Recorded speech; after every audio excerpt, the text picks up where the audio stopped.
विद्यार्थियों, आशा रखता हूं कि आप स्वस्थ होंगे, सकुशल होंगे। अपने परिवारजनों के साथ लॉकडाउन के नियमों का पालन करते हुए अपने स्वास्थ्य पर इन विषम परिस्थितियों में ध्यान रखते हुए अपनी पढ़ाई लिखाई का काम समुचित ढंग से करते होंगे। तो उपसर्ग क्या है, उपसर्ग की परिभाषा क्या है, उपसर्ग किसे कहते हैं, ये सारी बातें हमने आपको जो है पाठ पढ़ाते समय बता चुका हूँ। फिर भी एक बार उपसर्ग का रिवीजन लेकर उपस्थित हुआ हूँ, तो आप ध्यान देना किन मुद्दों पर, किन तथ्यों पर हम बात करना चाहते हैं। उन तथ्यों के आधार पर फिर से मैं आपको समझाना चाहता हूँ बड़ी सरलता के साथ, और आशा रखता हूं कि आप अच्छे ढंग से उसको समझने की कोशिश करेंगे और उसे समझना चाहेंगे। तो उपसर्ग क्यों जरूरत पड़ती है, इस बात को ध्यान में रखिए। उपसर्ग क्या है कि वो नए नए शब्दों की रचना करता है। क्या है? नए नए शब्दों की रचना करता है। शब्द के पहले जुड़ता है, शब्द के पहले जुड़कर नए नए शब्दों को बनाने का काम करता है। किसी भाषा की सुदृढ़ता के लिए उस भाषा के पास शब्दों का भंडार होना चाहिए। उन शब्दों के भंडार को परिपूरित करने के लिए जो है उपसर्गों की जरूरत पड़ती है। तो आइए देखते हैं कि उपसर्ग किसे कहते हैं और वह होता क्या है।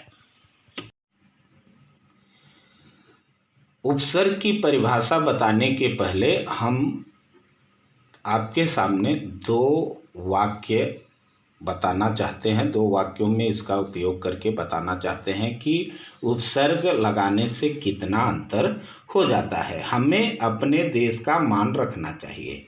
पहला वाक्य क्या है? हमें अपने देश का मान रखना चाहिए। हाँ, तो यहाँ और दूसरा वाक्य है हमें किसी का अपमान नहीं करना चाहिए। ये मान शब्द है, यहाँ पर भी मान शब्द है। अब उसमें हमने जो है उपसर्ग का प्रयोग किया है। तो यहाँ जो है स्पष्ट ये होता है कि हमें अपने देश का मान रखना चाहिए। इसका अर्थ होता है कि हमें अपने देश का सम्मान करना चाहिए। दूसरे वाक्य में यह है कि हमें किसी का अपमान अर्थात किसी की बेइज्जती नहीं करनी चाहिए। इस तरह से अगर आप देखेंगे तो पूरी तरह से अर्थ इसका परिवर्तित होता हुआ दिखाई देता है।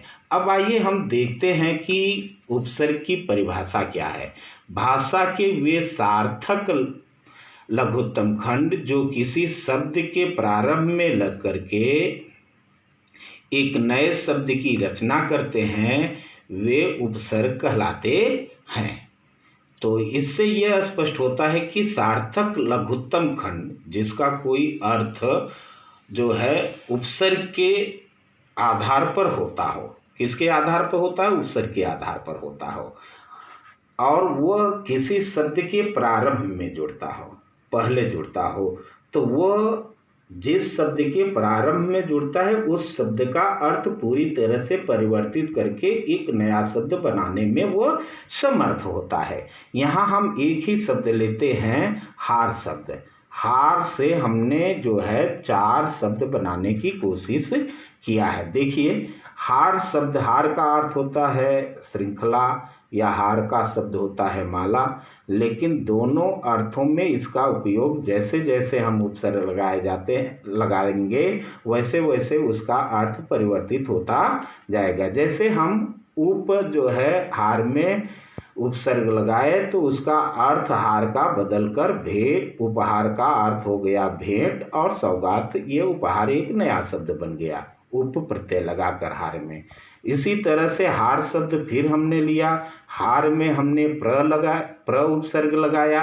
प्र उपसर्ग लगाने के बाद प्रहार शब्द बना। प्रहार शब्द का अर्थ होता है आक्रमण या वार होता है। अब हार शब्द पुनः लेते हैं, पुनः लेकर पर उसमें उपसर्ग लगाते हैं। पर उपसर्ग लगाने के बाद परिहार शब्द बनता है। परिहार शब्द का अर्थ होता है त्यागना या छोड़ना, त्यागना या छोड़ना। इसी तरह से हार शब्द पुनः लिए और उसमें प्रति उपसर्ग लगाए, शब्द बन गया प्रतिहार। प्रतिहार का अर्थ हो जाता है द्वारपाल। यहाँ पूरी तरह से हार शब्द का जो मूल शब्द है उसका अर्थ परिवर्तित होता हुआ दिखाई देता है। किसी में भी भेंट हो, उपहार हो, प्रहार हो, परिहार हो, प्रतिहार हो, सब में उसका अर्थ परिवर्तित हार का होता चला जाता है, जो अपने मूल शब्द से अलग होकर के दिखाई देता है। तो उपसर्ग के भेद हम पढ़ते हैं। तो उपसर्ग के भेद हिंदी में 3 प्रकार के शब्द प्रयोग किए जाते हैं हिंदी में। पहला तो संस्कृत से, जिससे हिंदी की उत्पत्ति हुई है, वहाँ संस्कृत से जो शब्द लिए गए हैं वह तत्सम शब्द कहलाते हैं। वह क्या कहलाते हैं? तत्सम शब्द कहलाते हैं। संस्कृत के शब्द तो हैं, लेकिन हिंदी में आने के बाद उनके रूप परिवर्तित हो गए हैं, वे शब्द तद्भव कहलाते हैं। और तीसरा होता है विदेशी भाषाओं के शब्दों को, अर्थात जो हिंदी या संस्कृत के शब्द न होकर किसी अन्य भाषा, उर्दू के शब्द हों या जो है अंग्रेजी के शब्द हों या फारसी के शब्द हों, वे सारे शब्द जो है हिंदी में बाकायदे जो है उनका प्रयोग हो रहा हो, तो उस आधार पे उन्हें हम आगत या विदेशी उपसर्ग कहते हैं। इस आधार पे अगर हम देखते हैं तो हिंदी के 3 भेद होते हैं। क्या? तत्सम उपसर्ग। कौन सा? तत्सम उपसर्ग, या संस्कृत के उपसर्ग उन्हें कहते हैं। दूसरा होता है तद्भव उपसर्ग, या हिंदी के उपसर्ग वे कहे जाते हैं। क्या कहे जाते हैं? हिंदी के उपसर्ग कहे जाते हैं। तीसरा होता है आगत उपसर्ग। क्या होता है? आगत उपसर्ग, या उसे विदेशी भाषाओं के शब्दों का उपसर्ग भी कहा जाता है। तो पहला है उपसर्ग जो है तत्सम उपसर्ग। तत्सम उपसर्ग क्या है, इसके बारे में हम आपको बताना चाहते हैं। तत्सम उपसर्ग वे उपसर्ग हैं जो संस्कृत भाषा से हिंदी में आए हैं। किस भाषा से? संस्कृत भाषा के बहुत सारे शब्दों को हिंदी में प्रयोग किया जाता है और उनके उपसर्गों को भी हिंदी में प्रयोग किया जाता है। तो अर्थात संस्कृत के जो उपसर्ग हैं वे हिंदी में ज्यों के त्यों अगर ले लिए गए हैं तो वे उपसर्ग तत्सम उपसर्ग कहलाते हैं, या संस्कृत के उपसर्ग इन्हें कहा जाता है। इन उपसर्गों से बने अनेक शब्द हमें हिंदी में मिलते हैं। कुछ शब्दों के उदाहरण यहाँ हम नीचे दिए गए हैं, उनको देखते हैं। तो शब्द, अर्थ और नए शब्द क्या हैं? चलिए, अति उपसर्ग है संस्कृत का, इसका अर्थ होता है अधिक। हम अधिक में जो है अगर अति उपसर्ग का प्रयोग करते हैं तो अत्यधिक हो जाता है। उसी कोमल मूल शब्द में अगर अति का उपयोग करते हैं तो अति कोमल बन जाता है। तो दोनों अधिक और कोमल का जो है अर्थ ये परिवर्तित करके एक नए शब्द का निर्माण कर रहे हैं। अब जो है अव का अर्थ होता है बुरा या नीचे। अब यहाँ रोध में हम अगर प्रयोग करते हैं तो अवरोध होता है रुकावट। मानना का अर्थ पूरी तरह से बदल करके मानना माने स्वीकार करना, अवमानना माने बेइज्जती करना। ये पूरी तरह से अर्थ परिवर्तित कर रहे हैं। उप जो है उपसर्ग को हम लेते हैं तो उप का अर्थ होता है समीप या छोटा। हम कथा में उपकथा छोटी कथा, वाक्य में उपवाक्य छोटा वाक्य या आश्रित वाक्य कहते हैं। वन में जंगल में उपवन बगीचे के अर्थ में पर इसका उपयोग कर देते हैं। अब आगे हम परा उपसर्ग लेते हैं। उसमें देखिए इसका अर्थ होता है विपरीत या नाश करना। तो हम जय में अगर लगाते हैं तो पराजय हो जाता है, जय की जगह पराजय अर्थात उसका विरोधी अर्थ हो जाता है, विपरीत अर्थ आ जाता है। भव माने उत्पन्न होना, पराभव माने अस्त हो जाना या नष्ट हो जाना, इस तरह से उसका अर्थ परिवर्तित हो जाता है। तो यहाँ हम जो है इस तरह से हमने संस्कृत के या तत्सम उपसर्ग देखे। अब हमें जो है तद्भव उपसर्ग देखना है। तद्भव उपसर्ग किसे कहते हैं? तो तद्भव उपसर्ग मूलतः संस्कृत के उपसर्गों से ही विकसित हुए हैं।